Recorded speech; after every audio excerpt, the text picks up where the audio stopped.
Penchés au-dessus de son lit, les parents de Pierre tentaient du mieux qu'ils pouvaient de le préparer à l'idée de l'opération qu'il allait subir. Les médecins avaient conclu à la nécessité d'une exostose chirurgicale, une sorte d'ergot poussé depuis quelques mois à la base de sa rotule, provoquant une claudication de plus en plus handicapante. L'opération était inévitable. Tandis que le petit garçon de 7 ans attendait son opération, revenait sans cesse la même question. « Papa, est-ce que cela va faire très mal ?»« Ça va faire mal, répondait le papa. Mais quand tu seras guéri, tu pourras à nouveau courir avec tes amis à l'école. » La pensée de pouvoir jouer à nouveau comme tous les autres enfants suffit pour apaiser pendant un certain temps les craintes de Pierre. Mais au bout de quelques minutes, revenait la même inquiétude. « Maman, est-ce que je vais pleurer beaucoup lorsque je me réveillerai ? » « Tu vas pleurer un peu, mais ça va passer très vite et dans quelques jours, tu pourras recommencer à jouer au cerf-volant sur la colline avec papa. » Et l'enfant retrouvait l'apaisement pendant quelques instants. Jusqu'au moment où il fut conduit dans la salle d'opération, Pierre ne cessa de poser la même question et toujours revenait dans la bouche de ses parents le même schéma. C'est un moment difficile à passer, mais après, ce sera merveilleux. Ainsi en va-t-il du livre de l'Apocalypse. Face aux tribulations par lesquelles l'Église allait devoir passer, les destinataires du livre de l'Apocalypse avaient un urgent besoin d'être rassurés. Lorsque l'Église des martyrs demanda à son Père céleste « Papa, devrais-je souffrir encore longtemps ?» Dieu lui répond à travers l'Apocalypse « Encore un peu de patience, mon enfant. Un avenir radieux se profile à l'horizon. » C'est le rôle que remplissent d'une manière toute particulière les intermèdes du livre de l'Apocalypse. Le temps du générique et nous découvrirons ensemble comment Dieu s'y prend pour consoler son peuple dans les temps difficiles.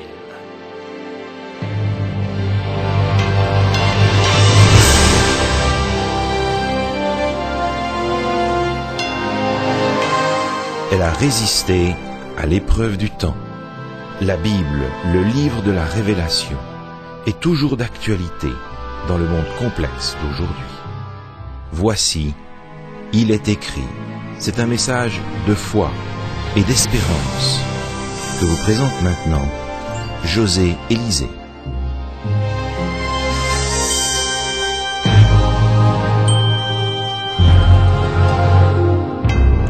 L'exercice mériterait d'être réalisé.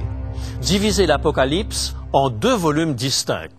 D'une part, un livre de menaces, de mise en garde sévère et de description tragique des malheurs réservés aux impénitents, et d'autre part, un livre de promesses, d'espérance et d'optimisme réservé à ceux qui mettent leur confiance en Jésus.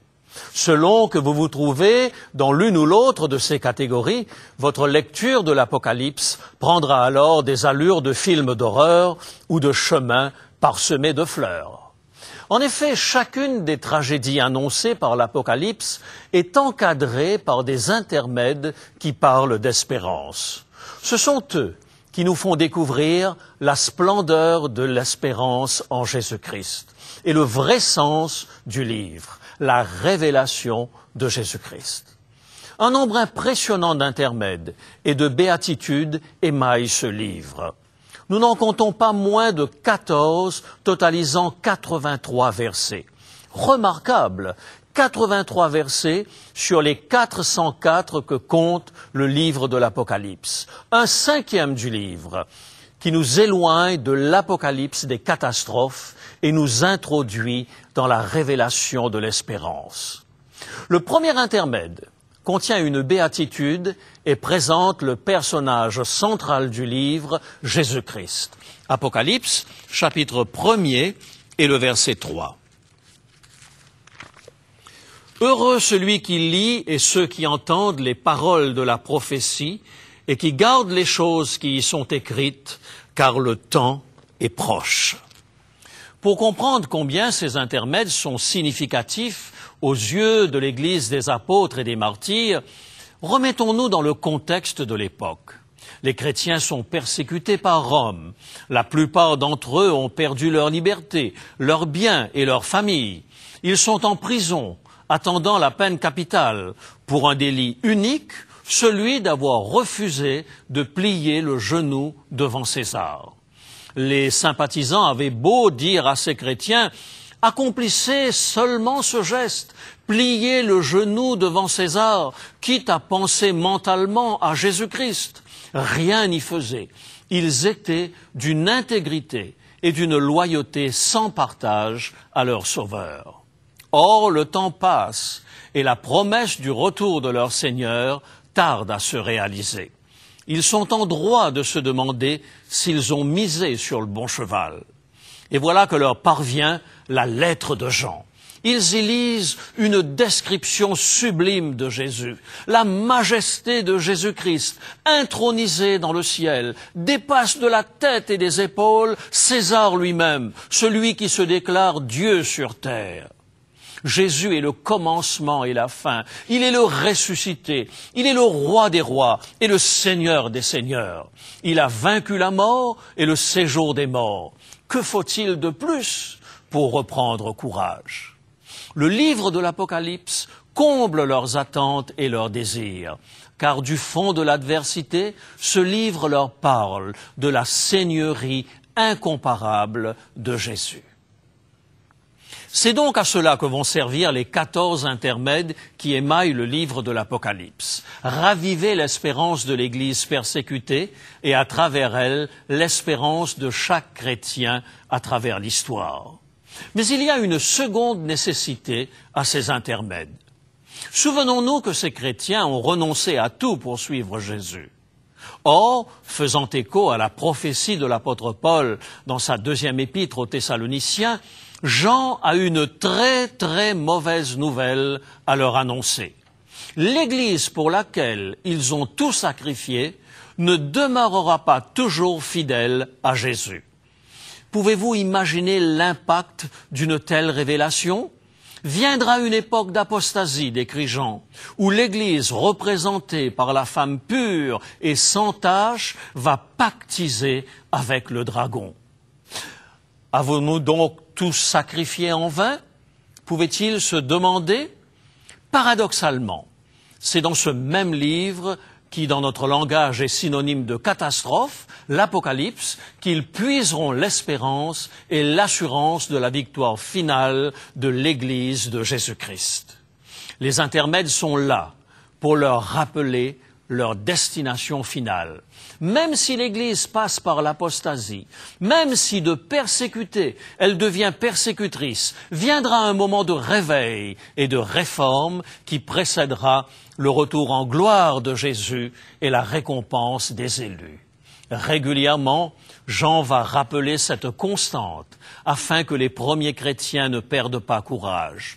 Et chaque fois qu'il devra parler des errements du christianisme, il introduira un intermède qui sera un baume à leur tristesse. Les intermèdes répondent encore à une 3e nécessité: proclamer la majesté et la gloire du Très-Haut.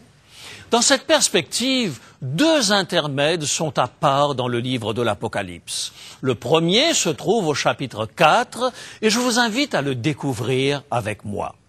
Mais avant de l'aborder, j'aimerais faire une parenthèse à propos de la symbolique des nombres dans le livre de l'Apocalypse. Avez-vous remarqué que certains nombres y reviennent avec une régularité de métronome? C'est le cas pour le chiffre 7, par exemple. Les 7 églises, les 7 trompettes, les 7 sceaux, etc. Pourtant, le chiffre 7 n'est pas une chasse gardée de l'Apocalypse. Déjà le livre de la Genèse s'ouvrait sur la création du monde en 7 jours. Il n'est donc pas difficile de deviner que le chiffre 7 représente une plénitude, une œuvre achevée. Nous sommes tentés de dire une œuvre de perfection. Par contre, le chiffre 6, auquel il manque cette unité supplémentaire qui ferait de lui un symbole de perfection divine, est selon Apocalypse 13 et le verset 18, un nombre d'hommes. il est marqué par la limitation et la finitude humaine. Le chiffre 6 est frappé d'imperfection, surtout lorsqu'il se répète 3 fois pour former 666, le nombre de la bête monstrueuse qui s'oppose à Dieu. Les nombres de l'Apocalypse peuvent également avoir une autre signification. C'est à Xavier Léon Dufour, jésuite et théologien catholique français, décédé récemment, que nous laisserons le soin de définir ce que sont les gématries. Rappelons que Xavier Léon Dufour est l'auteur d'un vocabulaire de théologie biblique publié en 1962, qui est toujours une référence pour les étudiants en théologie. Voici ce qu'il déclare. On appelle gématrie un procédé cher aux anciens, selon lequel un chiffre donné désigne un homme ou un objet parce que la valeur numérique des lettres qui constituent son nom correspond au nombre en question. La Bible en offre quelques exemples. Le cas est sûr pour le chiffre de la bête, 666, dans Apocalypse, chapitre 13 et le verset 18, même si la base du compute prête à discussion. Il nous sera difficile d'en dire plus aujourd'hui, mais si j'ai éveillé votre curiosité et si je vous ai incité à lire le livre de l'Apocalypse avec un regard neuf, je considérerai avoir atteint mon objectif. Revenons au chapitre 4. Il s'agit ici de l'une des plus belles pages de la Bible écrite sur la majesté divine. Immédiatement après avoir présenté l'histoire de l'Église à travers les temps et après avoir mis en évidence la grande apostasie qui allait frapper la chrétienté, Jean va être transporté en vision dans les parvis célestes. « Je veux te faire voir ce qui arrivera dans la suite des temps, dit Dieu à Jean.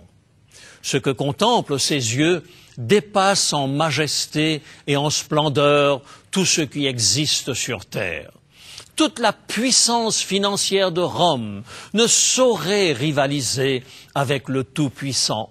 Il apparaît telle une pierre de jaspe, assis sur le trône, environné d'un arc-en-ciel. Puisque l'arc-en-ciel est toujours associé au soleil, Jean veut nous signifier qu'aucune image n'est assez forte pour mettre en évidence la toute-puissance de l'Ancien des jours. Autour de lui, 24 vieillards, couronnés d'or, assis sur des trônes. Les fils de Jacob étaient-ils 12 pour réaliser la promesse faite à Abraham? Les apôtres étaient-ils 12 pour réaliser le grand mandat confié par Jésus? Le conseil des sages qui règne autour du Père céleste l'est doublement. Le sentiment de toute sagesse représenté par les vieillards est encore renforcé par la présence des 4 êtres vivants remplis Dieu. Que ce soit à travers la sagesse des 24 vieillards, la capacité de discernement des 4 êtres vivants, ou la lumière qui émane des 7 lampes ardentes, symbole de la perfection dans la connaissance, tout montre que rien ne peut échapper au Tout-Puissant. À quoi sont occupés ces êtres qui partagent la proximité du Roi des Rois? Les 4 êtres vivants chantent la sainteté de l'Éternel nuit et jour. Et tandis qu'ils rendent gloire, honneur et action de grâce à celui qui est assis sur le trône, les 24 vieillards se prosternent et reconnaissent le Père céleste comme le Créateur de l'univers, digne de recevoir gloire, honneur et puissance. Oh, combien les triomphes de César perdent de leur éclat comparés à la majesté du ciel. C'est bien le message que Jean veut faire passer aux chrétiens qui ont refusé de plier le genou devant César. Restez fermes dans votre intégrité. J'ai vu le trône du Tout-Puissant. Rien sur cette terre, pas même le Dieu César, n'arrive à la cheville du Roi des rois et du Seigneur des seigneurs. Cependant, aussi solennel et grandiose que puisse être le décorum qui règne au ciel, il n'en demeure pas moins que sur terre, la situation des disciples de Jésus n'est guère enviable. Aussi grande que puisse être la majesté céleste, la vie sur terre est un enfer pour les chrétiens. C'est pourquoi l'intermède suivant va tourner leur regard vers l'unique moyen de salut. Le chapitre 5 de l'Apocalypse s'ouvre avec une question. Qui est digne d'ouvrir le livre et d'en délier les 7 sceaux? Nul dans le ciel, sur la terre et sous la terre n'est trouvé digne d'ouvrir, voire même de regarder le livre. La réaction de Jean nous fait prendre conscience de l'enjeu. Délier les sceaux signifie posséder la puissance de faire justice aux martyrs. Si nul n'est digne de châtier les persécuteurs des enfants de Dieu, alors c'est à désespérer de tout. C'est bien pourquoi Jean verse d'abondantes larmes. Sans un justicier, pour mettre un terme aux persécutions dont sont l'objet les disciples de Jésus, à quoi peut bien servir toute la démonstration de puissance dont Jean a été témoin dans la vision précédente? À quoi cela sert-il d'être la majesté suprême dans les cieux si cette puissance ne peut rien pour l'homme livré aux mains de l'adversaire? Privé par ses geôliers de la possibilité de rappeler en termes clairs la victoire passée et future de Jésus, l'exilé de Patmos va faire passer son message d'espérance dans la vision du chapitre 5 qui met en évidence le caractère paradoxal du salut en Jésus-Christ. Voici les termes dans lesquels l'un des vieillards va ouvrir les yeux de Jean sur la nature du salut en Jésus. Apocalypse, chapitre 5 et le verset 5. Et l'un des vieillards me dit, « Ne pleure point, voici le lion de la tribu de Juda, le rejeton de David, a vaincu pour ouvrir le livre et ses 7 sceaux. » 2 qualificatifs employés par ce personnage vont donner à Jean l'impression que la victoire de Jésus s'obtient par le même type de force que celle exercée par Rome. Jésus est présenté comme le lion de la tribu de Juda. Y a-t-il image plus expressive pour souligner la force que de parler du roi des animaux? Et comme si l'image n'était pas assez puissante, un deuxième qualificatif est employé, le rejeton de David. S'il est une évocation qui se retrouvait dans la bouche de tous les Israélites de l'époque de Jean, c'est bien celle-ci. Hosanna au fils de David, criaient les enfants lors de l'entrée triomphale de Jésus à Jérusalem. Fils de David, aie pitié de moi, criait l'aveugle assis à la porte de Jéricho. Ces cris du cœur montrent combien ce peuple aspirait à la venue du Messie. Revenons à la vision d'Apocalypse, chapitre 5 et le verset 6. Jean se retourne pour contempler le lion, le digne héritier de David. Mais à la place du roi des animaux, il ne trouve qu'un agneau. Non pas un agneau en pleine force, mais un agneau comme immolé. Seigneur, d'où viendra le secours? Un texte de l'époque de la captivité de Babylone va nous permettre de mieux saisir la leçon. Lors de leur retour de captivité de Babylone, les Israélites se retrouvèrent devant un chantier colossal, la reconstruction des murs de la ville et du temple. C'est alors que le prophète Zacharie prononça une parole prophétique sur Zorobabel. Zacharie, chapitre 4 et le verset 6. C'est ici la parole que l'Éternel adresse à Zorobabel. Ce n'est ni par la puissance, ni par la force, mais c'est par mon esprit, dit l'Éternel des armées. Un peu plus loin, le prophète ajoute à l'intention de ceux qui doutaient de la puissance de Dieu à retourner la situation en faveur de son peuple, Zacharie chapitre 4 et le verset 10, « Car ceux qui méprisaient le jour des faibles commencements se réjouiront en voyant le niveau dans la main de Zorobabel. Ces 7 sont les yeux de l'Éternel qui parcourent toute la terre. » Remarquez que la même description est employée pour dépeindre l'agneau. Apocalypse, chapitre 5 et le verset 6. Apocalypse, chapitre 5 et le verset 6. Il avait 7 cornes et 7 yeux qui sont les 7 esprits de Dieu envoyés par toute la terre. Tout se passe comme si Jean exhortait les chrétiens persécutés en ces termes. Mes frères, dans l'adversité, ne vous attendez pas à une délivrance à la pointe de l'épée. Notre espérance est ailleurs. Elle ne réside pas dans notre capacité physique à nous opposer à Rome. Elle réside dans la victoire de l'agneau immolé, de celui qui a établi un nouvel ordre de choses, de celui qui a opposé à la violence la loi de l'amour. Et pour bien marquer la certitude de la victoire de Jésus, l'agneau immolé se lève et d'autorité prend le livre de la main de celui qui était assis sur le trône.